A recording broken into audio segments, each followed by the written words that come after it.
What you're about to hear is the story of a master plumber, 30 years in the trade, who got stiffed by the kind of homeowners who think a Pottery Barn catalog makes them tile experts. They refused to pay his son $4,800 for a bathroom remodel, called the work sloppy, demanded a redo or no check. So the old man went back to fix it himself, except the fix involved sugar, honey, and a whole lot of patience. 3 weeks later, the homeowners had a bug problem that would make an exterminator cry. This one's a slow burn, and the ending is absolutely beautiful. My dad mixed sugar into the grout. After entitled homeowners refused to pay me $4,800 for their bathroom tile, they spent $14,000 trying to fix what came next. I need to tell you guys about my dad, because what he did last month is either the most brilliant or the most insane thing I've ever witnessed a grown man do with a bag of sugar and a bucket of grout. I'm still not sure which. Maybe both. Some background. My name's Bryce. I'm 31 and I run a small plumbing and tile outfit out of Central Ohio. Been at it for about 8 years now. Started as a helper on my dad's crew when I was 19, got my own license at 23 and went solo at 25. I do kitchens, bathrooms, full remodels, whatever people need. It's honest work and it pays the bills. I'm not getting rich, but I'm doing fine. Got a little house on about half an acre outside of town, a truck that runs most of the time, and enough in savings that I don't panic when the furnace acts up. My Yelp reviews are solid. 4.8 stars, over 60 reviews, and I've never once had a job go to dispute, until the Carlyles. My dad, though, my dad is the real deal. 30 years as a master plumber and tile specialist. He taught me everything. The man can look at a bathroom floor and tell you within a quarter inch where the subfloor dips. He's got hands like sandpaper, and an eye for detail that borders on obsessive. When I was a kid, he'd rip out his own work if one tile was a 1/16 of an inch off. I used to think he was crazy. Now I get it. He's semi-retired now. Helps me on bigger jobs sometimes, when I need an extra set of hands. But mostly he's at home messing with his vegetable garden and watching old westerns. He built a raised bed system in the backyard last spring. Cedar planks, drip irrigation, the whole setup. That's just how he is. If he touches something, it's done right, or it doesn't get done. Quiet guy. Doesn't say much. When he does talk, it's worth listening to. My mom passed about 4 years ago, and he's been on his own since, which I think made him even quieter. But not sadder, just more settled. Like a man who's already figured out what matters and doesn't waste words on the rest. Anyway, about 2 months ago, I got a call from a couple I'll call the Carlyles, Richard and Diane Carlyle. They wanted a full master bathroom renovation. Tear out the old tile floor and shower surround, install new porcelain tile throughout, new grout, new trim, the whole deal. They'd found me through a referral from a neighbor I'd done work for the year before. I went out to their place to give an estimate. Big house in one of those newer subdivisions where every home looks the same, and the HOA probably has opinions about your mailbox font. The Carlyles walked me through the bathroom, showed me what they wanted. Diane had a binder, like a literal 3-ring binder with photos torn from magazines, paint swatches, and tile samples organized by color family. I quoted them $4,800 for the full job, materials and labor. That's a fair price for the scope of work. Honestly, it was a little under what most guys would charge, but the neighbor referral meant something to me, and I figured a clean job here could lead to more work in the neighborhood. That subdivision had probably 200 homes in it, most of them built around the same time, which means the bathrooms were all hitting that age where stuff needs replacing. One good job could turn into 10. Richard nodded at the number without blinking. Diane wrote it down in her binder. Yes, in the actual binder. And then asked if I could break it down by materials versus labor. I did because I'm not trying to hide anything. She studied the numbers for a minute, then looked at Richard, and they both agreed. We shook on it. I wrote up a contract. Scope of work, payment terms, timeline, everything spelled out. They signed it, and I scheduled the work to start the following Monday. The job took about 5 days. Monday through Friday, 8 to 5 each day, except Wednesday when I had to leave early, because my truck needed an oil change. I tore out all the old tile. The demo alone took a full day, because the previous installer had used way too much thinset. Prepped the subfloor, which was in decent shape, thank goodness. Laid the new porcelain in a staggered pattern Diane had picked out from her binder. Grouted everything with a medium gray that she'd specifically chosen. She'd ordered 6 sample colors before deciding, by the way. Sealed it. Installed new trim around the base and the shower threshold. I even caulked the transition points with color-matched silicone, which isn't always included at that price point, but I like the finished look. Clean, solid work. Now here's where things started getting weird. During the job, Diane was hovering. And I don't mean she checked in once or twice. I mean she was in the bathroom every 45 minutes with her phone, taking pictures of the progress and comparing them to her binder photos. She'd point at a tile and say something like, "This one seems darker than the sample," or, "Is this edge supposed to be that close to the wall?" I explained, patiently, because that's what you do. That tile has natural color variation, especially porcelain with a stone look finish. I told her the spacing was within industry standards. I showed her the level. I showed her the spacers.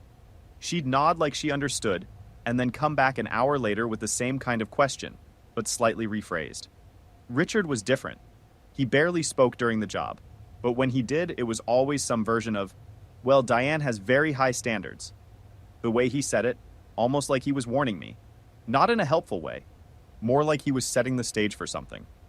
Side note, I've been doing this long enough to recognize when someone is building a case to dispute the final bill, the constant photos, the vague complaints during the job that never get specific enough for me to address, the spouse who keeps mentioning standards. It's a pattern, but I was hoping I was wrong. I finished on Friday, cleaned everything up, did a final walkthrough with both of them. Diane brought her binder. She went over every tile, every grout line, every corner. She took more photos. Then she said, and I'll never forget this, "I'll need some time to evaluate the work before we release payment." I said that's fine. Take the weekend. But per the contract, payment was due within 5 business days of completion. Monday came. Nothing. Tuesday. Nothing. I texted Richard on Wednesday. He said Diane was still evaluating. I asked if there was a specific concern. He said, "She's noticed some irregularities." I called Diane directly on Thursday. She answered on the first ring, which told me she'd been waiting for the call. She didn't even say hello, just launched straight into a list like she'd been rehearsing. The grout lines weren't perfectly uniform. One tile near the toilet base had a slight lip. The color variation between tiles was unacceptable. The shower threshold wasn't level. She'd actually put a marble on it to test the grade, like she was running some kind of home science experiment. She also said the caulking near the shower door looked cloudy, which, silicone caulk is translucent. That's what it looks like. That's what all silicone caulk looks like. I told her I'd come back and look at everything she was concerned about. I went over that Saturday, brought my level, my measuring tools, the whole kit. I checked every single thing she'd listed. The grout lines were within a 1/16 of an inch of each other, well within standard tolerances. The tile near the toilet had a hairline lip of maybe 2 millimeters, which is normal on a subfloor transition and completely safe. The color variation was inherent to the tile she picked. I literally showed her the manufacturer's spec sheet that says, "Natural variation in color is expected and desirable." And the shower threshold? Dead level. I put my 4-foot level on it in front of both of them. Perfect bubble. Diane looked at it and said, "Well, it doesn't look level." That's when I knew. This wasn't about quality. This was about money. I told them the work meets every standard I'd agreed to in the contract, and I needed payment by end of week. Diane said she'd think about it. Richard walked me to the door, and I swear this man looked me in the eye and said, "You know, some contractors would just eat this and move on to keep the peace." I didn't say anything, just got in my truck and drove home. I remember sitting in the driveway for a good 10 minutes before going inside. Not because I was upset. I was, but more than that, I was just tired. You put your body through a week of labor. You leave a job site cleaner than you found it. You document everything, you explain everything, you show people the tools and the measurements, and then someone looks you in the face and tells you to just take the loss. I don't know. It hits different when you're a small operation. I don't have a corporate office absorbing the loss. That $4,800 is groceries and truck payments and keeping the lights on. End of the following week, still no payment. I sent a formal demand letter, certified mail, the whole thing. Nothing. I called twice. Once Diane picked up and told me she'd had a professional friend evaluate the work, and that this friend agreed it was substandard. She couldn't tell me who this friend was, or what their qualifications were, or what specifically was substandard that I hadn't already disproven. So now I'm out $4,800, plus my time, plus materials, And these people are living in a beautiful bathroom that I built with my own hands, and they're treating me like I'm some kind of scam artist. I told my dad about it over dinner one night. We eat together most Sundays. I bring food over, we sit at the kitchen table he's had since I was a kid, and we talk about whatever. This particular Sunday, I'd brought sandwiches from this deli he likes, and I just started unloading. The whole story. Diane's binder, Richard's high standards routine, the marble on the threshold, the phantom professional friend. Just venting, honestly. I wasn't even asking for advice. I was just frustrated. I'd already started looking into small claims court, but I knew that was going to be months of nonsense for a judgment they'd probably fight anyway. My dad just listened, didn't say a word the whole time I was talking. When I finished, he took a long sip of his coffee, set the mug down, and said, "Give me their number." I said, "What are you talking about?" He said, "I'm going to call them and offer to fix the work, for free. Father-son accountability. They'll love it." I started to argue, but he gave me that look, the one where you know you're not winning this discussion. So I gave him the number. Hold on. Pause. For those listening, this is me, not the OP. I need you to understand what just happened.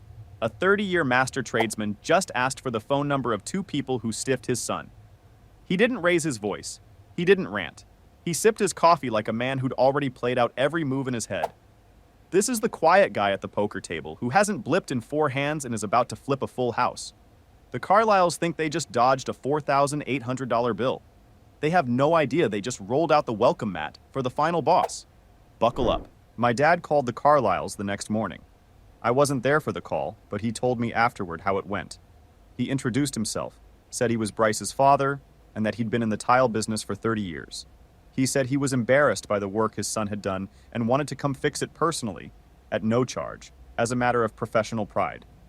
Diane, and this is the part that gets me, Diane apparently started gushing. Oh, how wonderful. How refreshing to deal with someone who takes craftsmanship seriously. She said she could tell his dad was from a different generation of tradesmen. She even told him she wished Bryce had his father's attention to detail. My dad told me that part with no expression on his face whatsoever. He just relayed it like he was reading a weather report. But I could tell it landed. That was probably the moment it went from a lesson to a mission. He said thank you, ma'am, and scheduled a visit for that Saturday. Now, I need to explain something. My work was flawless. I'm not saying that out of ego. I'm saying it because my dad inspected the bathroom himself the night before his Saturday visit. He got down on his hands and knees with a flashlight, checked every grout line, every tile edge, every seam. When he stood up, he looked at me and said, "Your work is clean. Better than clean." That was high praise from him. Then he went to the garage. I didn't know what he was doing at first. I heard him rummaging around, opening cabinets. He came back inside carrying a small plastic container. Inside was regular granulated sugar, maybe half a cup, and a squeeze bottle of honey, like the bear-shaped kind you get at the grocery store. I asked him what that was for. He said, "Insurance." Anyway, that Saturday my dad showed up at the Carlyles' house with his tool bag, his bucket of fresh grout, and his insurance. He told me later that Diane answered the door looking like she'd won some kind of contest. She walked him through the bathroom, pointing out every imaginary flaw she'd cataloged. My dad nodded along, said things like, "I see what you mean," and "My son should have caught that," playing the part. Then he told them he'd need about 4 hours alone to redo the grout work properly. He said he works best without anyone watching. Old school habit, he called it. Diane said of course, they'd be out running errands anyway. They left. He watched from the window until their car turned the corner. Then he locked the front door, and my dad went to work. But he wasn't fixing anything. He told me later that he sat down on the bathroom floor for a full 5 minutes first, just looking at everything, planning, figuring out which areas would have the most moisture exposure, which spots were least visible, where the warm air from the shower would circulate most. Thinking like the bugs would think, he said. Then he started. He pulled out the grout from a few strategic areas, behind the toilet base, along the shower floor seams, and in the corners where the wall tile meets the floor, places you wouldn't easily see. Then he mixed up his new batch of grout. Except before he packed it in, he stirred in the sugar. Not a ton, just enough to mix through evenly. And in the deeper seams along the shower floor, he squeezed in thin lines of honey before packing the grout over them. Then he grouted everything back in, smooth and perfect. cleaned up his tools, wiped down the surfaces, left the bathroom looking exactly like it had before. Maybe even a little better, because my dad's finishing work is immaculate. When the Carlyles came home about 3 hours later, my dad was sitting on the front porch drinking a water bottle and reading a fishing magazine he'd found on their coffee table. Diane went straight to the bathroom. She was in there for maybe 15 minutes. Checked every grout line, ran her fingers along the seams, probably took 40 photos. When she came out, she, for the first time, said she was satisfied. She actually used the word pristine. Richard shook my dad's hand and said something like, "This is what we expected from the beginning." My dad just smiled and said thank you. He put his tools in the truck, returned the fishing magazine to the coffee table, and drove home. He didn't tell me what he'd done right away. That night at dinner, he just said, "It's handled." I assumed he meant he'd smooth things over. I dropped it. Wait. Let me get in here for a second. It's handled. 2 words. This man just booby-trapped a bathroom with sugar and honey like some kind of Home Alone villain, drove home, and delivered his debrief like a retired CIA operative ordering a sandwich. Meanwhile, Princess Binder is in there running her fingers over the new grout lines, thinking she finally broke a tradesman into submission. She didn't break anyone. She activated a guy who's been solving problems since before she was organizing paint swatches into color families. And the best part? The clock just started ticking. Nature's about to send the invoice. About 10 days later, my dad sat me down and told me everything. The sugar, the honey, where he put it. Why? See, sugar in grout does 2 things. First, it weakens the grout over time. The sugar interferes with the cement curing process, so within a few weeks the grout in those spots would start crumbling and cracking. But more importantly, and this is the part my dad was counting on, sugar and honey attract insects. Specifically ants. And once ants find a food source inside a wall or floor, they tell their friends. And their friends tell their friends. And within a couple weeks, you've got a superhighway of ants running through your bathroom infrastructure. My dad knew this because 20-something years ago, he'd done a repair job at a house that had a previous handyman who'd accidentally spilled soda in a wall cavity before closing it up.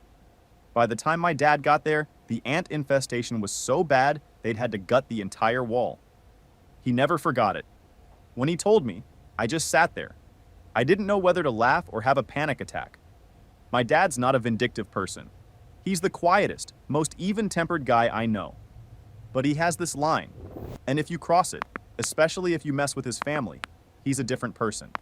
Not loud different, quiet different, which is worse. I asked him if he was worried about getting caught. He said, "Caught doing what?" I fixed the grout. I used a standard Portland cement mix. If bugs show up, that's a pest control issue, not a plumbing issue. Then he went back to watching Gunsmoke. Okay, stop.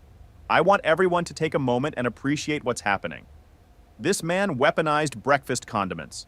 He turned a bear-shaped honey bottle into a biological delivery system. This is some Sun Tzu meets Martha Stewart energy. The supreme art of war is to subdue the enemy without fighting, except the enemy is a woman with a 3-ring binder, and the weapon is Domino brand sugar. If revenge was a cooking show, this man just won the season finale without turning on the oven. Anyway, the Carlyles are about to have some uninvited guests, and I need you to hear how it plays out. 3 weeks after my dad's visit, I got a text from the neighbor who'd originally referred me to the Carlyles. She said, and I'm paraphrasing, "Hey, did you hear what's going on at the Carlyle house? They've got some kind of massive bug problem. Diane is losing her mind." I played dumb. Said no, hadn't heard anything. What kind of bugs? Ants. Tons of them. Coming up through the bathroom floor and along the base of the shower. The neighbor said Diane had posted in the neighborhood Facebook group asking for emergency pest control recommendations, and that the post had like 40 comments. I will admit I looked up that Facebook post.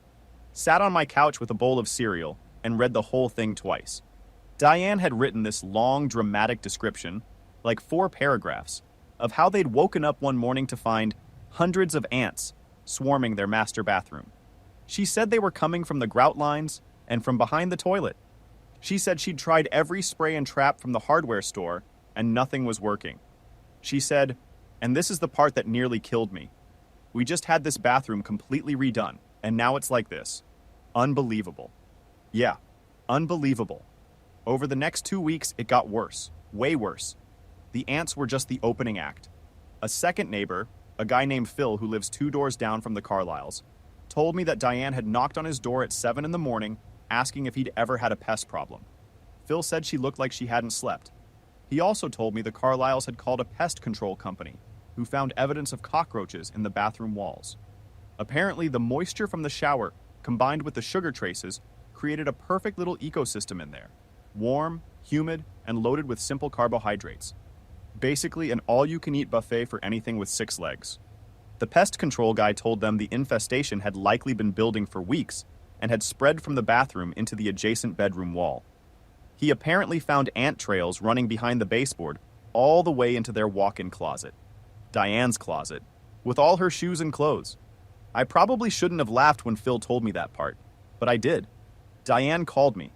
She actually called me, asking if something I'd done during the original tile job could have caused a bug problem. I told her, calmly, professionally, that tile and grout work doesn't cause pest issues. I suggested she contact a licensed exterminator, which she clearly already had. She then asked if my dad might have accidentally introduced something. I said my dad's been doing this for 3 decades and has never had a pest complaint. She didn't have a response for that. Long pause. Then she said, "Okay," in a real quiet voice and hung up. I put my phone down on the counter and just stood there for a second.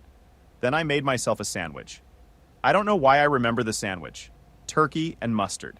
Totally irrelevant, but that's what was happening. Hold on, let me jump in. She called him.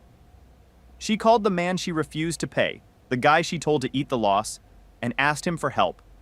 That is like slashing someone's tires and then asking them for a ride to work. The audacity is genuinely Olympic level. If entitlement was a sport, the Carlyles would be on a Wheaties box. And the fact that Bryce kept his composure? That's the real power move. He didn't gloat. He didn't flinch. He gave her the most boring, professional, unhelpful, but technically helpful answer possible, and let her marinate in it. Over the following weeks, I got the full picture from the neighbor network. Apparently, the Carlyles went through 3 different pest control companies. The first one did a standard treatment. Sprays, bait traps, the basics. Didn't work. The ants kept coming. The second company did a more aggressive treatment and found that the infestation had reached their bedroom closet somehow. They treated the whole upstairs. Still didn't fully work. The ants would disappear for a day or 2 and then come right back. Because the source was in the grout, and nobody was looking at the grout. Why would they? Grout is grout. Nobody thinks to test grout for sugar content. That's not a thing. Until it is. The third company was the one that finally figured it out. Sort of. They told the Carlyles that there was an organic attractant somewhere in the bathroom structure, and that the only way to fully eliminate the problem was to tear out the affected tile and grout, treat the subfloor, and reinstall. So the Carlyles had to hire another tile crew to rip out the very bathroom that I had built and my dad had fixed. The irony of that is something I think about a lot. They refused to pay $4,800 for the first install. Now they were paying someone else even more to undo it and start over. And this time, they couldn't exactly stiff the bill because they were desperate. You don't get to pull the "I need to evaluate the work" card when there are roaches in your closet. From what I heard through the grapevine, the total damage went something like this. Roughly $3,200 across the 3 pest control companies. About $6,500 for the new tile tear-out and reinstall, because they had to go with whoever could do it fastest, and emergency work costs more. Plus, another $800 or so in hotel stays, because Diane refused to sleep in the house while the roach situation was being dealt with. And some amount, I never got a firm number, for the exterminator to treat the bedroom wall that had gotten hit too. Someone said the whole thing ran over $14,000. For context, they could have paid me $4,800 and had a beautiful, perfectly installed bathroom. Instead, they got ants, roaches, hotel bills, and a bathroom that had to be gutted and redone by strangers. My dad, when I told him the numbers, didn't react. He just nodded slowly and said, "Expensive lesson." Then he asked me if I wanted more coffee. Final update. It's been about 6 weeks since the Carlyles' bathroom was redone by the new crew. The pest situation is apparently under control now. I haven't heard from either of them directly and don't expect to. The neighbor who originally referred me felt terrible about the whole thing. She'd had no idea the Carlyles were going to try to skip out on payment. She's since recommended me to 2 more families in the neighborhood, both of which became paying clients. Paid on time, no drama. So that worked out. I did eventually file in small claims for the original $4,800. Filled out the paperwork, paid the filing fee, showed up to court on a Tuesday morning with my contract, my photos, my text message screenshots, and the certified mail receipt from the demand letter. The Carlyles didn't even show up to the hearing. I think they were too wrapped up in their bug situation at the time. The judge asked if I had documentation. I handed him the folder. He looked through it for about 90 seconds, asked if there had been any communication from the defendants. I said no, and he entered a default judgment. The whole thing took maybe 12 minutes. I collected about 3 weeks later when they realized ignoring a court judgment is worse than just paying the bill. I think their bank account got flagged or something because the payment came in real quick after that. So in the end, I got my money anyway. And they paid roughly $14,000 on top of it to deal with the aftermath of their own entitlement. Plus, they lost the referral pipeline from the neighbor, who now actively warns people about them. My dad has never brought it up again, not once. He went right back to his garden and his westerns like nothing happened. Last time I was over there, he was building a little trellis for his tomato plants out of some scrap wood. Just a regular Sunday. I asked him one time if he felt bad about it, and he gave me this look. Not angry, not smug, just sort of tired, and said, "They tried to steal from my son." That was it. End of discussion. He picked up his coffee and turned back to the TV. I think Longmire was on. Or maybe it was Yellowstone. Wait, no. Gunsmoke. It's always Gunsmoke. I still think about that sometimes. About how a quiet, patient man with a bag of sugar and a honey bear did more damage than any lawsuit could have. He didn't yell at the Carlyles, didn't threaten them, didn't even raise his voice. He just let nature take its course, literally. The one thing I can't quite figure out, and this is a loose thread I'll probably never tie up, is whether the third pest control company ever said anything to the Carlyles about the sugar specifically. The neighbor said they mentioned an organic attractant, but didn't get more specific than that. I don't know if they tested the grout or just treated the symptoms. Part of me thinks they know something was off but can't prove anything. Part of me thinks they'll never figure it out. Either way, I'm not losing sleep over it. I've been getting more work since all of this. Not because of the Carlyle situation. Nobody outside of that neighborhood knows the full story. But just because I keep doing good work and people keep talking. I'm booked out about 5 weeks right now, which is the busiest I've ever been. And my dad still comes out to help on the big jobs when I ask. He showed up last week to help me with a kitchen floor in Westerville. Didn't charge me a dime, just wanted something to do. We worked side by side all morning without talking much. That's kind of our thing. Oh, and one more thing.